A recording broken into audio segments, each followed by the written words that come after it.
What is up, everybody? Welcome to a brand new episode of the Run Your Mouth podcast. We've got not that stacked of an episode. Sometimes we got episodes and they're fully stacked. They go an hour 10. This one, it's a nice light breeze. We've got some simple, easy listening to news stories, things that you weren't aware of, day 2 coverage of the Hush Money trial, Robert Patton coming on, and gonna get into the homeless problem a little bit. Got out there, slept in the streets, took the temperature, wanted to see what was going on.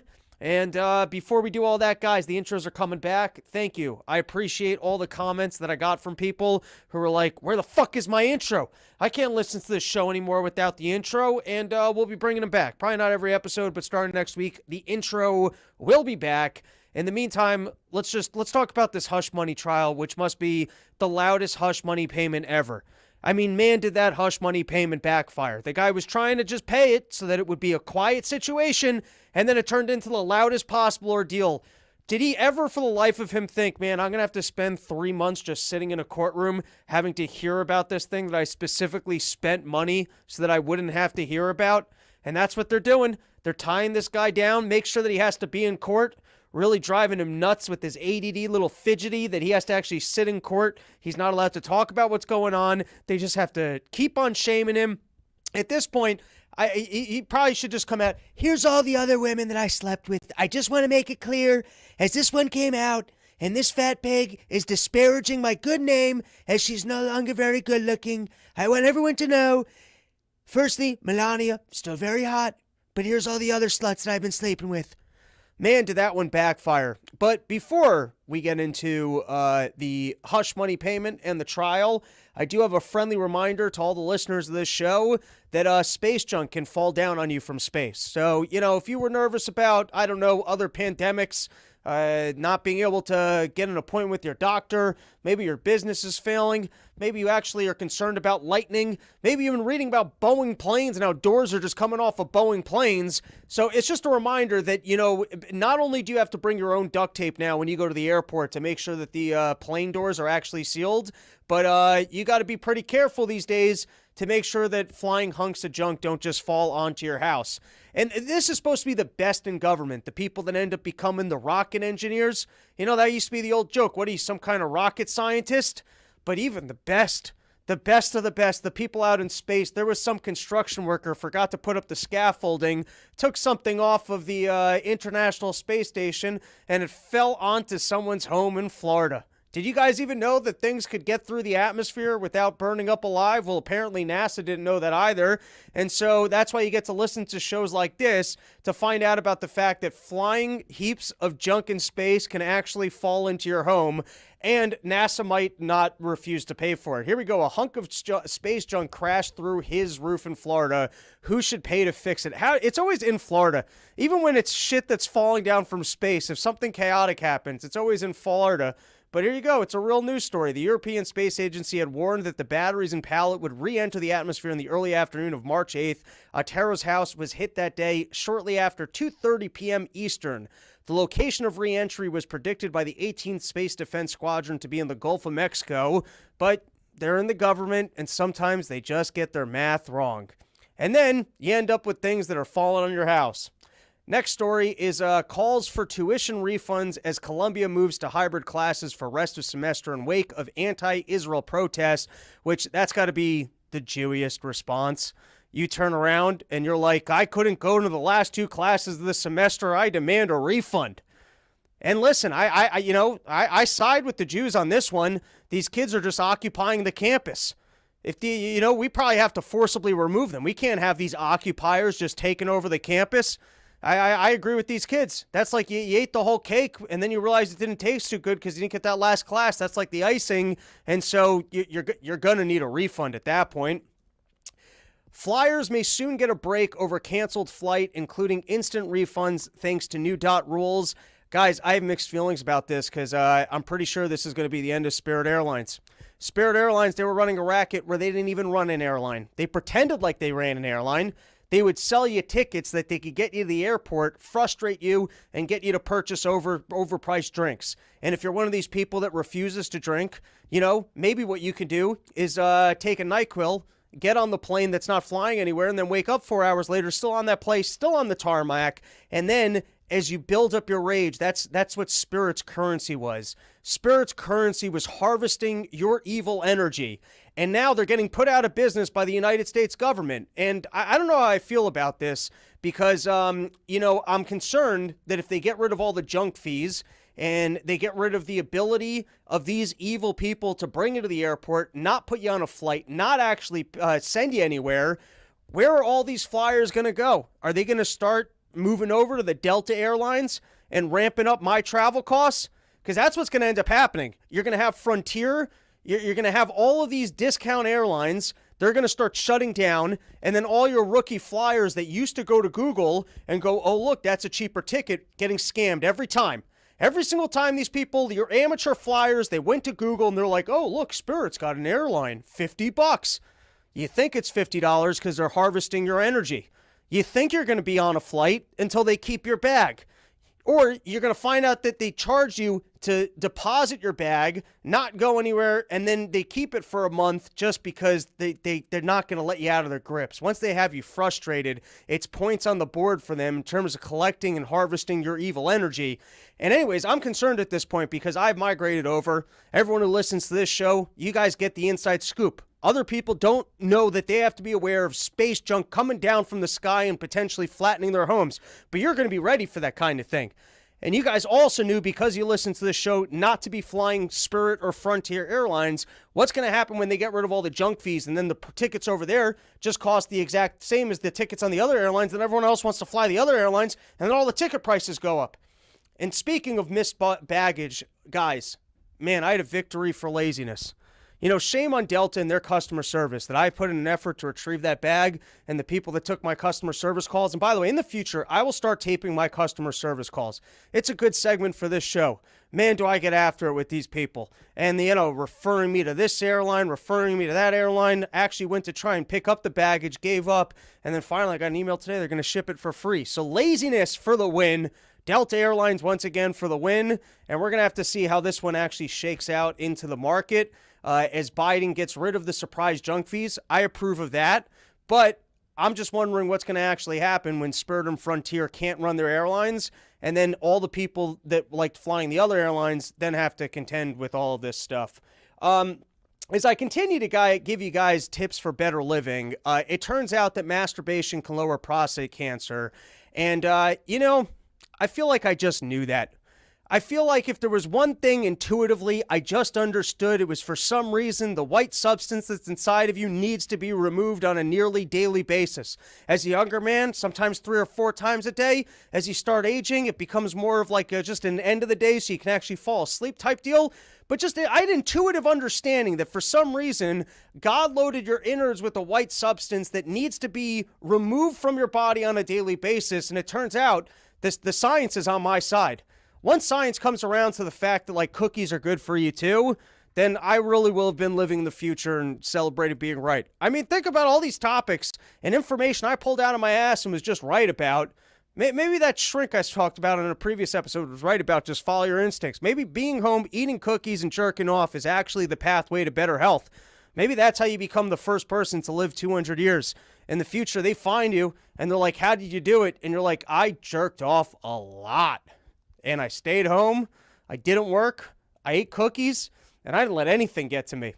All right, and then one more quick topic, and then we'll get into the Trump trial. No, it's the Trump trial. Today's episode is brought to you by YoKratom.com, home of the $60 kilo. The only place in the entire world you can get an entire kilo of kratom for just $60. And if you're flying Spirit Airlines and you don't want these people to be able to harvest your energy, the only way you can protect yourself is with Red Bang Dawes. Can I make that claim? No, of course not. But let me tell you, if you want to make sure that evil demon creatures can't harvest your bad energy, what you need is the protection of YoKratoms, which will relax your spirit. Once again, probably something I can't say, but there's just some things I know to be true. The same as I turned out that the jerking off was resourceful, even though I can't prove that. All right. Anyways, YoKratom.com, home of the $6 kilo. All right, let's take a couple comments. Let's see what's going on in the comment section. Speaking of YoKratom, we got B. YoKratom saying, let's fucking go. Phil D's was extortion. That's true. You had to pay to get your luggage back. And Eric Baker, see you in Nashville for some Jewish wisdom. Not only Nashville, but we will be back at Andrews at the AJ Theater on the night before that Nashville show. If you guys, instead of wanting to see me do a polished 30 minutes right before Dave in a club environment, you want to see me do an unpolished hour in a backyard in conjunction with a live podcast, come out to Andrew's Farm the night before. Some quack, $60K a year for remote learning is nuts. I agree. All right, let's take one more comment. If labor is happy, management isn't doing their jobs. All right, now let's get back into this case. New York prosecutors lay out case against Donald Trump. And we know what's going on here. We all know what's going on here. Apparently, they're trying to prosecute this guy for seemingly somehow trying to influence the election, as if the entire process of campaigning isn't trying to influence the election. That's literally what you do, and that's now officially what the prosecutors are getting Donald Trump for, is that in trying to bury this story, he was influencing the election, and then basically the defense team coming through and going, yeah, we were trying to influence the election. And guess what? That's not illegal. That's the entire process of the campaign. Did it suddenly become illegal to campaign? Are you not allowed to try and, it was one thing when you're like, this is Russia working together to undermine our election, but you're allowed to influence an election. That's why the entire campaigning process happens, is to try and influence the election. And that's what this case is now, because guess what? They never had a case. They always knew that there was no illegal thing that happened here. But if you can tie down Donald Trump, make him sit in court and have to attack his character and make him address what was supposed to be a hush money payment so that very specifically he wouldn't have to deal with the fact of, oh, look, I'm a guy who has sex with porn stars. And we brought this up before. No one's prosecuting the Karen McDougal one, which we're going to find out in another minute. Apparently that went on for an entire month. So Donald Trump can't be that bad of a lay. Either that or at least he pays pretty decent. Go Google Karen McDougal right now. 1997 Playboy Playmate of the Year. If you're not familiar with Karen McDougal, go look her up and imagine if Donald Trump was there to give a high five to, because it turns out that one went on for an entire month. So you got Donald Trump. He tries to make the hush money payment. Does not work out. Now he's got to spend 2 months in court. Nothing but coverage on this thing. He's unable to campaign. And and can you imagine if we had done this to other presidents, like Benjamin Franklin, bringing all the old ladies that they're banging, and they're like, he gave me an STD and more than I already had. Or you get some lady who's like, George Washington went down on me and he left his teeth in my vagina. Or I guess none of those things would have happened because they were just banging their slaves. But that's what they're doing. Donald Trump, he's out there having affairs, wheeling and dealing, making hush money payments, and now they're forcing them to come into court and take a look at it. And almost feels like basically that Seinfeld episode, the season finale, where it's basically an opportunity to attack this man's character, unearth all the different aspects of the hush money payments he's made over the years. And then you got Romney, who came out and said, you don't pay someone $130,000 not to have sex with you. Once again, no one was asking that question. That question does not really have an indictment about whether or not there was illegal behavior here. The payment was not for sex. It was to go, all right, listen, we had the sex, but do you mind not telling anyone about it? But Romney doesn't seem to understand how anything works, comes out and goes, oh, look, we got him. Nope, everyone knew that there was a payment. No one was denying the payment. No one was denying that the sex took place. The question is whether or not an illegal activity happened here when he hired himself a bad lawyer, asked for him to take care of the problem, and then he did it in a way that was the worst hush money payment of all time. And now you've got what looks like just an old school relic of a movie. Guy looks like Stan Lee. It's the guy who owned the National Enquirer. They come into court and they're asking him about what was the relationship between him and Donald Trump, that the National Enquirer was out there purchasing these news stories that essentially they could bury the news stories. And then apparently they were also taking calls from Donald Trump where Donald Trump would go, I want you to cover this, I want you to cover that. And then the National Enquirer would get on it. And now here comes a big, what for all you people who don't accept whataboutisms, you guys can turn off this podcast right now, because here comes a big old steaming big pile of whataboutisms. All right, so you've got this is such an old school way to try and influence the media that you're working through the National Enquirer. Have any of you guys ever read a National Enquirer? National Enquirer is that silly little thing. I don't even know if does it still exist? Is it still on grocery shelves? Are you going to tell me that influencing the election by publishing phony stories in the National Enquirer is worse than having Donald Trump removed for making statements about hydroxychloroquine based on studies that turned out to be fake? Remember Donald Trump? How's that in terms of influencing an election? Or what about all the talks that Biden has had with social media companies when he got the Hunter Biden story completely removed? Isn't that trying to influence an election by working with the media? And what about the ways that Biden illegally had algorithms changed to remove COVID, what misinformation? And we still got all the chatter about that. Can someone explain to me why that's not a fair question of, hey, if we're going to prosecute someone for influencing an election, which is the actual job, is the size and scope of what Donald Trump did here and this unbelievable old school New York City wheeling and dealing sleazeball ways of calling up this other old guy who he probably parties with, does coke with, and maybe Sudafed. Maybe this is his Sudafed buddy, and he's like, listen, I want you to run the stories in your dumb tabloid that nobody actually reads. Apparently that is the illegal act of influencing an election, which once again, I don't believe is illegal. Look at these two sleazeballs together. You know what this needs? It just needs the guy from the MyPillow. It's like these guys were all cloned out of the same lab or something. All right. Another arrangement was made regarding the story of Playboy playmate Karen McDougal about a year-long affair she says she had with Trump. Oh, look at this. He's coming through into court with his friend going, he was having affairs with some of the best looking women on the planet. Just trying to boost Donald Trump's storyline here. You know, Donald Trump's there like half mad and half like, yep, that happened. And then this was a screenshot from MSNBC.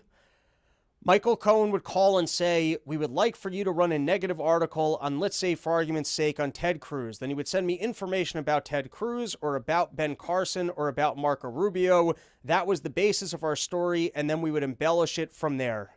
Which, you know, this is some sleazy political angling, but doesn't it feel very old school? Doesn't this feel like the way that you would win like a New York City mayoral election in the 1980s? Doesn't it just feel like this is not something that needs to be a conversation in 2024 with the scope of the amount of information that exists on the internet, with the way that social media companies exist, with the collusion that takes place between our intelligence agencies, the government, and traditional media channels, and suddenly we're upset about this Donald Trump National Enquirer play of basically bogus articles. This is from the Wall Street Journal. Said Pecker paid $150,000 to buy the story of Playboy playmate Karen McDougal, who claims she had a months-long affair with Trump. No one's getting their story right here. Was it a month? Was it a year? About a month before the 2016 election, Colangelo said a recording surfaced of Trump making crude statements about grabbing women, throwing his campaign into a tailspin. The impact of the tape on the campaign was immediate and explosive, Colangelo said. I don't know how that guy's name is pronounced. Pointing to prominent Trump allies withdrawing their endorsements and condemning his language. Oh, this is them trying to prove that he influenced the election. That all of a sudden it comes out that Donald Trump is saying he can grab women by the pussy. You got Karen McDougal, 1997 Playboy Playmate of the Year, apparently had an affair with Donald Trump. But if anything, maybe that proves his whole thing. Where it's like, look, I actually get the hottest chicks. I get the hottest chicks, and they've been with me for years or months on end while I have a wife. Maybe this would have actually helped this case if she actually came out and she said the story, and everyone's like, oh, I guess, does he actually have that kind of power? All right, let's continue. The former president, the defense lawyer, said his entire financial livelihood depends on President Trump's destruction. That's right. They're trying to discredit Cohen's testimony by saying that his entire existence now is just spending time bashing Trump, and he's a known liar, and therefore he is not credible. All right, let's take a couple more of these slides, and then we're going to have Bobby the Bank on. Doesn't have a mutual benefit. The purpose of that component was to benefit the campaign. Am I understanding you right? Pecker. That is right. The focus on how all of this benefited the Trump campaign is important because the prosecution's central argument in this case, the reason they were able to charge Donald Trump with a felony, is because they say Trump's hush money scheme was all about trying to cover up his criminal activity related to the 2016 Well, they're actually election. saying it was to influence an election with, once again, I don't know how that is illegal. All right, let's grab Bobby the Bank, who's man, you're looking particularly in shape, my friend. What, you got the growth hormones, the testosterone just right, the ice bathing. What are you doing? You're looking pretty solid there. I am doing my best. Trying to eat good, drink good, smoke good, drink good. Man, I gotta step up my training, or I'm gonna lose this Manitou incline shenanigans. You're looking lean. I definitely do some injections. I know. I got to get in on that game. I took a fall skiing and my tits all fucked up, and so I have bad eating habits, but I tend to get away with it by lifting or otherwise. And now I'm starting to have to try and cut down on the diet a little bit because I can't work out the way I normally do. What's that tat of? It's my first tattoo. It's faith. Someone's saying that we got a bad echo, but I know how to put a stop to that. We should be good now. Could be me. No. I think it was because I had the other screen up, but we got the chat on. They'll let us know. All right. I'm curious to know UFC 300. You guys are an official sponsor of the UFC now, which is pretty cool. How far are we away from the Bobby the Bank jet, where me and I see Mr. Harrington around the chat can start coming to some UFC events, getting into the Bobby the Bank box? How far away are we from making this dream a reality? Hopefully, maybe like within the year. I would say we're definitely up since we started working with the UFC. Our sales have been up a considerable amount. I think that's the RYM bump. That's what I attribute that to.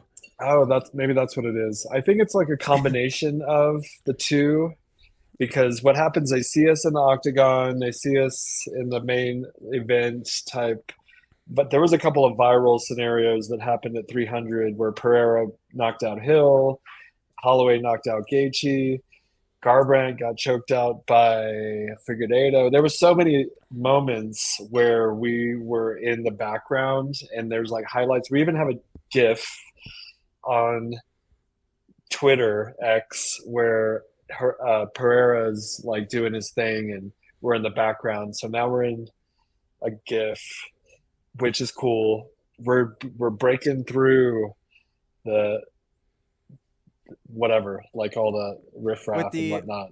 With the Sheath logo on display. It's right on that top bar. You sent me a picture of someone with a knockout. It's very cool.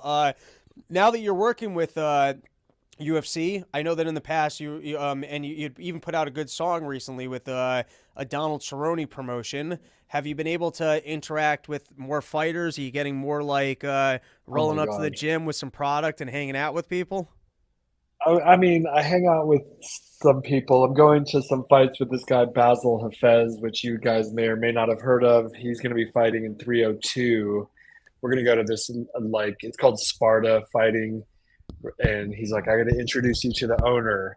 And I know the owner of Fury and LFA and PFL. And, they're all reaching out. But the UFC already got us sort of by the balls, if you will. Pun intended. And so we've already committed ourselves to the UFC to this year. When we're going to be in 301, we're going to be in the Ultimate Fighter reality TV show, we're going to be in Dana White's Contender Series, and I know the good fights because I'm a big fan. So whenever they go to Saudi Arabia or the UAE, Abu Dhabi, they're always like killer fights. So I'm like, book us for those. And we're not going to be at the Sphere. We're not going to be with Conor McGregor because it's expensive. I mean, and we are still a small company. The Sphere looks, I've been watching some of the fish footage, and it looks really unreal. I've done mushrooms a handful of times. I've never done acid. I've been watching the footage from the Sphere, and I'm like, I gotta somehow get there the next time they play that and take some acid. That just seems like the right environment for it. Funny thing about the fish sphere, Did there we someone have a offer you connection. tickets? Did someone offer you tickets, No, Robert? no, I'm not that cool yet. I'm still working on it. But we just released a donut pair, which is the design that the drummer wears in his muumuu. And I don't know if you Right. guys have ever seen that, but we literally released it yesterday, and they started their little sphere. What do they call that? Mm, when Fish you at go the to Sphere. yeah, whatever. Yeah. Yeah. So it's like Britney Spears had one of these things, and the different artists have it's like a commitment to perform there for a while. Anyways, they're doing it like a week at the Sphere Residency. residency. You got it. You do think with your head and brain stuff. I forgot we were doing this. I had a couple couple Voodoo Rangers, but I appreciate you having me on. I know I missed a couple of weeks ago, and I felt like such an asshole. No, it's But all you good. told, yeah, I know. I was in Texas with my team. We're planning for the rest of the year and next year. We're actually getting somewhat professional as an organization Are with you all the. are you spending more time down in Texas? I got some Texas gigs coming up. I'm gonna be back next week, so yeah, I'm doing more time. I'm You doing should more time there. if you're down there, and this is a good opportunity to plug it, you should come down to Childerberg. It's I think off the top of my head Saturday, May 25th. I'm only going to be in Austin Oh, about nice. one day, but that it's a very loose. Basically, I would say about 100 people come out and they camp. I go down there and I perform one day. It's a weird bunch of libertarians. I run a fake ceremony every year and I do stand up, but it's just like a good outdoor hangout. It's a good time. If you're around, you should come down with me. Well, I know that your porch tours are always good. Every time I travel, it totally fucks up my whole sleep schedule. Right. And I was in San Antonio last week or whenever it was, and I'm still kind of like recovering from that trip because I can't sleep that well away from home. I'm working on it. I got my Aura ring. It's pretty cool. I don't know if you've heard of it, but it's like tracks all of your um, everything, your movement, your And sleep, sends it your right to the heart rate government so variability. they can understand all your habits and patterns. Yeah, but I also compare it with my friends, and I can see who's sleeping better or more ready or That would stress me out. I who's got to compete with more my activity. friends for who has more Yes, restful sleep. but That sounds also like a who's nightmare. working out. All I right. know, but I'm doing my best. I'm trying to optimize my game as I smoke on this Juul. It doesn't when I was doing the podcast with Dave, check it out, RPG podcast, Fire. That was one of my best ones and one of my favorite ones. You need to come back on, by the way. But Anytime, buddy. thank you. Yeah, we'll do that the next like month or so. But So let me I'm like this, I got a yeah. couple questions for you. First is if they ever book that John Jones fight, can I invite myself into the sheath box? Can we go to that one? I will let you know.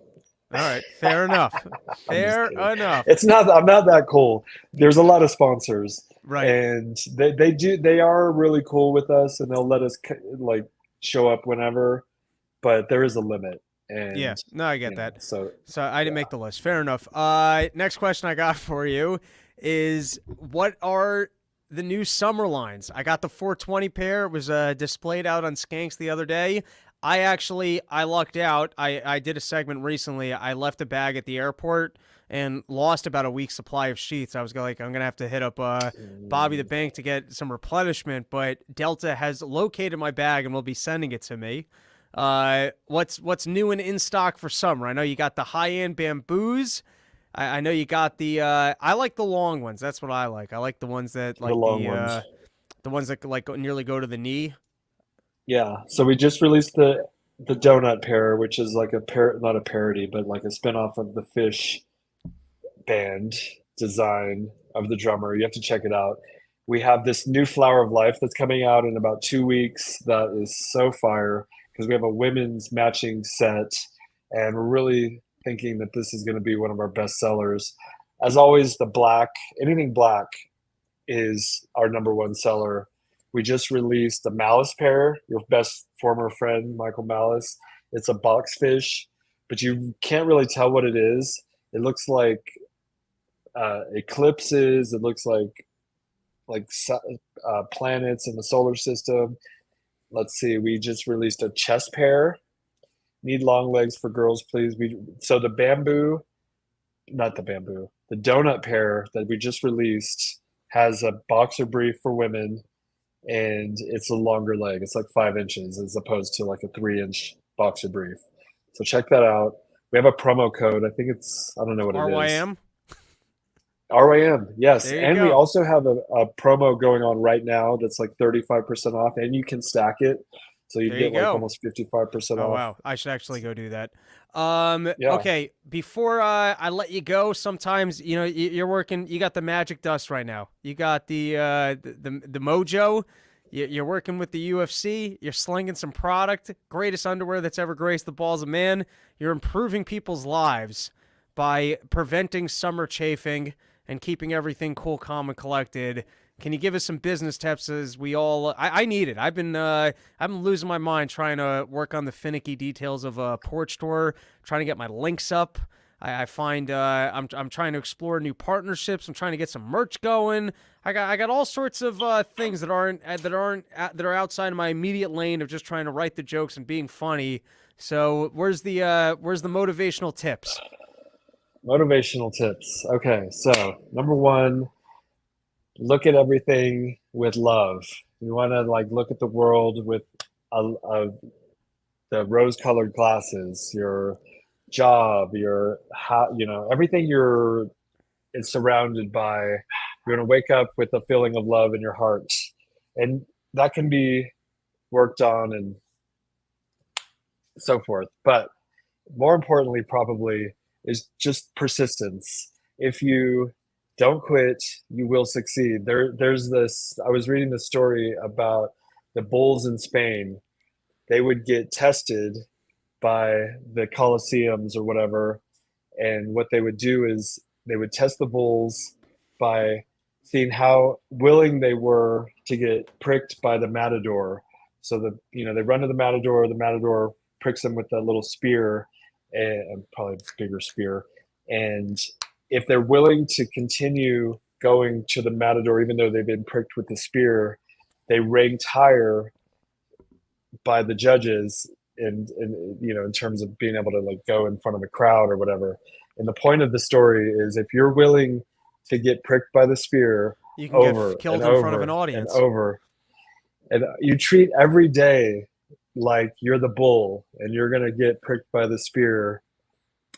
And if you go in with that type of an attitude, with persistence, you're going to eventually you're going to succeed. There's another story. If you take a little machete to an oak tree, you hit it, it's not going to make much of a dent. You hit it again, a little tiny dent, again. Eventually you're going to knock the tree down. Your childish blows against this mighty oak will eventually prevail. So just keep chopping away at whatever you're doing. You're going to get better, especially if it's something that you can work on. I was listening to Joe Rogan, and he was talking about it. If you're a hideous beast, you might not get the hottest woman or whatever per se, but if it's something you can work on, like comedy or fighting or some profession, you can get better at it. You can't really change your looks, unfortunately. But if you build something handsome, big, man. All right. Yes, we are. Mr. Bobby the Bank, thank you for coming on once again. The words of encouragement. I'm going to let you go and get into which you guys got to deal with this quite a bit in downtown Colorado, is the homeless situation. I don't know if you know this, but they're working on it at the Supreme Court. To give you my short here, and then I will let you go. I kind of feel like, I got no judgment for people. Not that I think if you're out there drinking all day in some city that you're living your best life, and you could probably, but I'm not, who knows? Maybe when you get to the point that there's no responsibilities and you've just tuned out, maybe it's all right. You know, sometimes you see, you definitely have your crazy homeless people are crazy. And then sometimes you see the other ones kind of hanging out. It looks like they're having an okay time. And so I think it's like, you should have a right to be homeless and to say, I am done with life. I'm going to go camp, or I'm going to go buy this camper. And there should be a place that you can go to. There's enough federal land that, hey, if you just want to call it a quits on life and be homeless, who am I to say so? But I think downtown areas have every right to go, you can't do it here. And so I think they got to figure out places. It's as simple as this. It's like, you know, New York City has some of the most expensive real estate I know people who live in these tiny boxes for thousands of dollars. And so you have alternate side parking, which is a feature of being in New York City, that you can't keep your car parked anywhere for more. Now, I can't argue that it's cruel and unusual punishment that I can't permanently park a car somewhere because that's where I live. Because otherwise, you erode the entire real estate or reason to buy an apartment. Because I could just cheat the system. I get myself a camper. I go down to the East Village. I park it on the street. And now what? I just get to claim that real estate as it. Well, what would be literally, I might be $1 million piece of property if you could get a permanent camper downtown in New York City. That doesn't make sense. It's not fair to everyone that's in the apartments. So I don't know. I think it's like you got a right. You should have a natural right to be homeless, but it's not in a city. Like, you know what I mean? There needs to be federal they should lands. designate some land. Yeah, they should designate homeless town USA. There's the way that you get these grazing areas on federal lands for sheep or otherwise. You know, everyone, free bus ticket out there. And I'm not saying that people should go starve in Homeless Town, USA. Let's get some running water. Let's put up some showers. And let's have enough open land there that they can go. And then, boom, problem solved. You have an absolute right to be homeless. We can even designate an area of California where it's beautiful. They like homeless people. It's got fair weather year-round. And who knows, maybe it'll be very popular. Maybe there'll be tons of people who just want to opt out in life and go camp permanently, but just don't do it in a city. Yeah, get your shitty pants and dirty clothes. Get out of the city. We spend enough money on wars and like pharmaceutical type shit, whatever the stuff that is that the government wastes our money on. We could spend it on our homeless population, designate an area, put them in there, and then blow it up. Just kidding. There you go. All right. That was a joke. Love you guys. I'm still waiting, hopefully, for Davey Smith to get us a Colorado date because I could use. I had a lot of fun with the Manitou Incline, and I could use that as a good training goal. Beating Bobby up the Manitou Incline. What? We could get Dave to join us. I don't think you can get Dave. I think you could challenge Lewis. I think Lewis would probably be down for it if I had to guess, and he's got. I think I saw him post that he's doing the improv coming up. I think you could probably, or you know what you could for sure get Lewis for is invite him to a gym for some boxing or otherwise. Dave does not seem to be intrigued by the outdoor activities. He seems to. I was joking. That was sarcasm. Like his hotel room and to prepare for debates. That's what he likes to do. Dude, but I know a bunch of people in Denver now that are in the UFC, and maybe I'll reach out to Lewis and see if he wants to do like a sparring session with the. Yeah, there you go. I'm sure he knows people already, though. He knows people, but maybe we'll see. I'll hit him up. I'll catch you later, Mr. Bobby the Bank. Plug the podcast, plug the Twitter, plug the website. Thank you. Sheath.com, Bobby the Bank on all the socials at Sheath. And check out our YouTube, though. Come join us on Saturdays at 10 a.m. Mountain, noon Eastern. We do a giveaway. It's pretty fun. And just come check it out. If you don't like it, you don't have to stay. There you go. All right. Catch you later, bud. Peace. Thank you, Robbie. All right. Everyone give me a second. I'm going to re-put my thing onto the screen.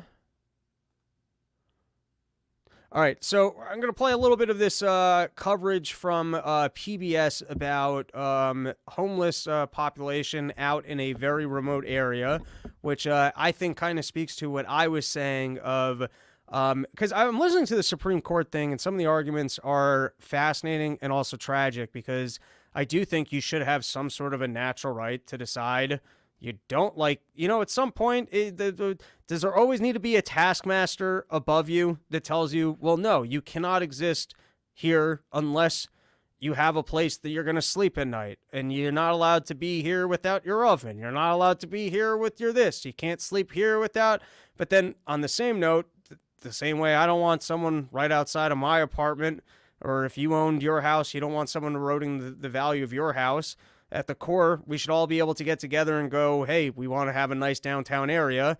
And, it's like that, it's that person you don't want in the group. In this case, it's not just because they're annoying. It's because they're actually potentially a danger. Not all of them are, but some of them are. And some of them don't necessarily take care of themselves and clean up. And then other ones have found themselves in harsh situations. And so I do think that you should have a right to be, like, I don't know that it's a natural right, but there should be areas that you're allowed to go to and be homeless. Like, being homeless or down on your luck should not be a crime. But I do think that cities should be allowed to tell you you're not allowed to do that here. All right, let's give this a quick watch.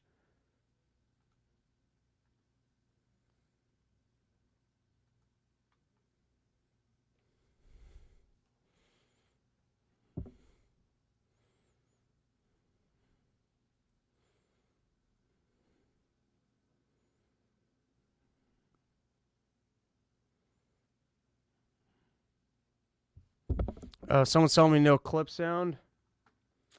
All right, we might have to just come back to that. I don't know why that is. That's not good. All right, yeah, we'll play that on the next one. I just thought it was odd that even in Bozeman, Montana, they could be confronting that in an area with endless open land. You telling me? So it's like, yeah, it seems pretty simple. If you got a downtown city area, you can't take prime real estate, park your camper on prime real estate, have a mess outside of your camper, and say that, like, but not too far from the city center, if there's an abundance of people in campers, and you don't want to be the one nice town that goes, hey, we feel bad for these people, and we're going to let them come in, because then you end up with all of them. So that doesn't really work. And so I understand. In the downtown area, you go, you can't, no campers here, no camping here. But in Montana, isn't there endless open space? You tell me every single slice of land is currently owned by some rich person, and you can't possibly purchase a couple acres? And then this was a moment where Joe Biden read off the teleprompter to pause. Yeah, there you go. That's our episode. Thanks for hanging out with us. Back next week, Monday, with another one. Intro clips will be back. Not on all episodes, but hopefully on most of them. If I can, hit my deadlines with the kid who's helping me put them together, then we'll have them for all of them. Summer porch tour dates. Firstly, I got a couple dates up on my website. On Mother's Day, if you were around here, I can take this down from the screen.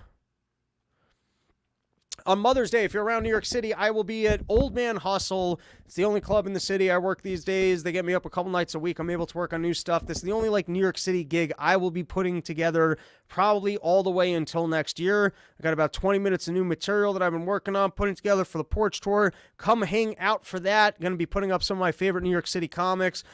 Sunday afternoon, 6 p.m., you come after your Mother's Day thing, before your Mother's Day dinner, come have a drink, bring your mom, just come hang out for that. And then Summer Porch Tour season opener is going to be down in West Palm Beach. I'm going to be doing some stand-up. Me and Clint will be doing a live Run Your Mouth podcast. Come hang out for that. And then going to have all sorts of more dates up shortly. At least leg one of the tour. And then September and October, I will book out later, which will hopefully be all those fine West Coast cities that were a blast last year, such as Arizona, Reno, Salt Lake City. We're going to get to all of them. All right, that's the episode. Thanks for hanging out. Have a good night, everybody. Peace.